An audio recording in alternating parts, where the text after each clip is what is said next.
Hai semua, saya Aswad dan sekali lagi terima kasih kerana datang menonton review filem.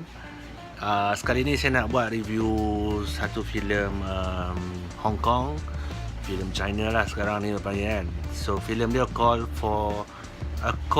for Heroes, A Call of Heroes. Cerita dia senangnya, sinopsis dia cerita macam cerita cowboy lah.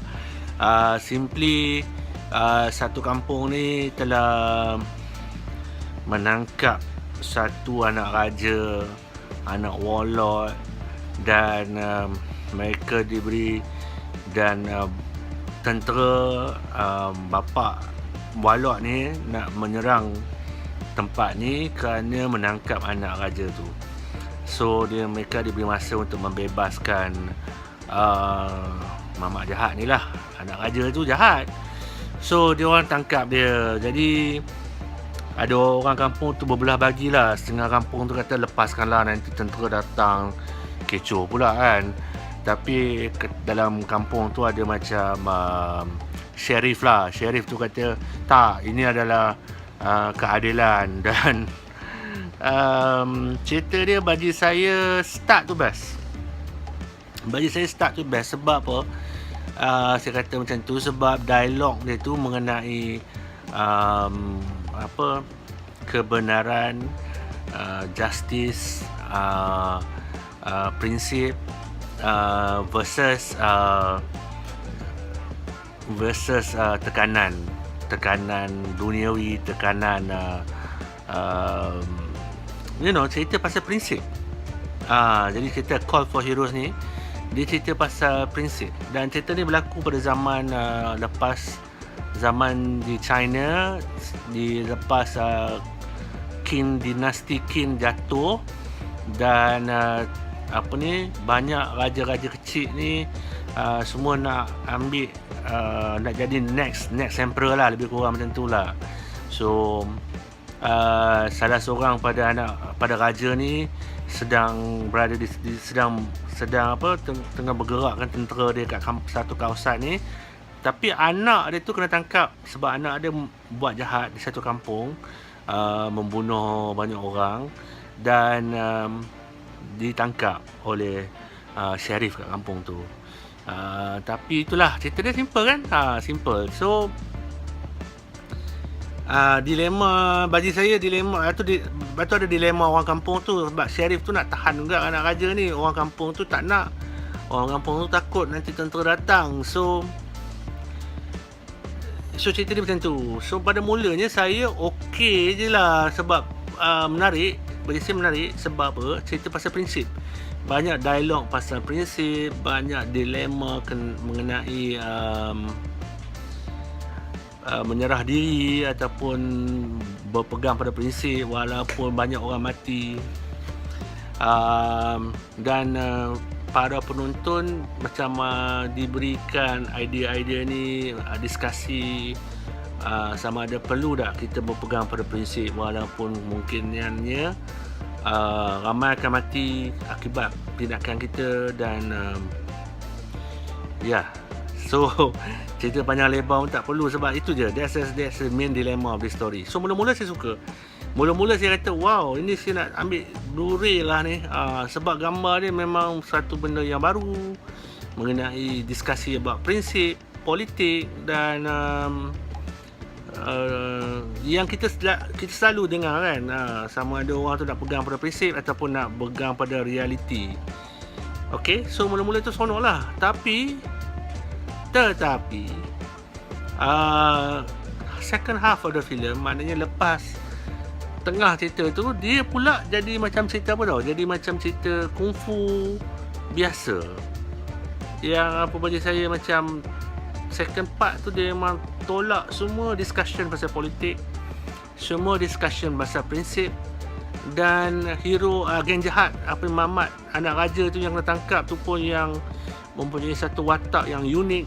Bagi kata macam Joker juga watak dia, memang best. Memang kalau you tengok mula-mula tu memang wow, pelakon ni memang saya tak kenal, tapi memang saya kata watak anak raja tu, watak anak warlord tu dilakonkan dengan penuh jiwa, penuh gangster, penuh gila, macam Joker juga gila dia tu. Tapi bila my second half of the movie, cerita dia jadi macam kungfu biasa, dan semua watak yang dicipta, yang di build up, semua dah macam dibuang macam tu je. At the last, dia punya fighting macam kungfu biasa je. So macam saya, to be honest lah, gambar second half tu membuatkan bagi saya keluar-keluar nasib baik lah aku tak beli Blu-ray. Pada mula-mula first half saya kata gambar ni kalau beli Blu-ray ni mess, sebab mesej dia bagus, ada discussion. Tapi part 2 tu bila dia keluar macam second half of the movie, dia macam kungfu biasa, dan all of the discussion yang dia orang buat, discuss pasal reality, pasal prinsip, pasal apa tu, semua dah diketepikan untuk ending kungfu. Dan memang let down lah bagi saya lah dari segi tu. Sebab kungfu ni kalau you tengok macam mana banyak kungfu filem pun, semua sama je. Fighting tu tak ada tak. Ini kita bukan kecil lah, kita bukan budak-budak je, tak ada tengok orang kungfu. Macam Jackie Chan dulu, bila dia buat kungfu tu semua tak nak tengok kan, mesti orang cakap wah. Tapi sekarang ni semua kungfu dah dia explore dan ditayangkan. So tak ada apa new. So nak tunjuk, tapi sayang lah, sebab bagi saya yang benda yang sentiasa fresh adalah discussion, adalah drama, adalah perwatakan. Itu benda selalu sentiasa bagi saya satu evergreen. So dia orang build up benda tu dalam filem ni. Pada part setengah jalan cerita tu memang ada benda-benda topik ni, topik menarik pula tu. Maknanya memang dia orang sengaja tahu benda ni memang menarik dan dia orang nak discuss. Tapi bila my second half, semua dibuang dan cerita dia menjadi cerita kungfu biasa. Dan you know, mula-mula dia kata Sheriff ni bagus jugalah, berprinsip, sebab dia sanggup menggadaikan nyawa satu kampung dia tu, walaupun orang kampung tu datang melutut dekat dia, tolonglah lepaskan anak raja tu, kalau tidak semua mati, kena sembelih. Tapi kerana dia nak pegang pada prinsip, akhirnya ramai juga orang kampung mati kan. Kalau saya lah dalam di tempat dia, saya pun fikir balik lah bila keluar balik, daripada seorang anak raja tu kau nak tahan dan biar kampung tentera masuk kampung kau bunuh semua orang tu, baik kau biar je anak raja tu belah dan kau keluarkan orang kampung daripada tempat tu supaya dia orang selamat. Bagi saya lah, fikir reality lah kan ini. So discussion tu memang out of the window lah. Cerita dia at the end ada lagu rock lagi, ada lagu rock. Cerita epic, tapi at the end dia jadi macam cerita kungfu biasa, dan ending dia cerita lagu rock. So fail.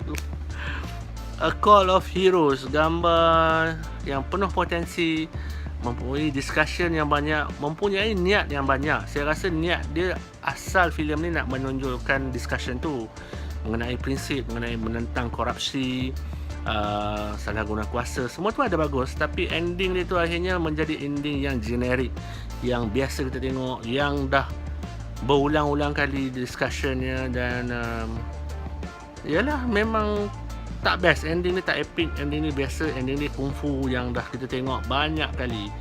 Dan let down to me lah. Sebab kalau nak tengok happy ending, yalah happy ending lah. So what? Sayang. A Call for Heroes, that's my review saya untuk Call for Heroes. Kalau tak setuju, let me know. Kalau setuju, let me know juga. Subscribe atau like. Dan terima kasih kerana menonton. Peace.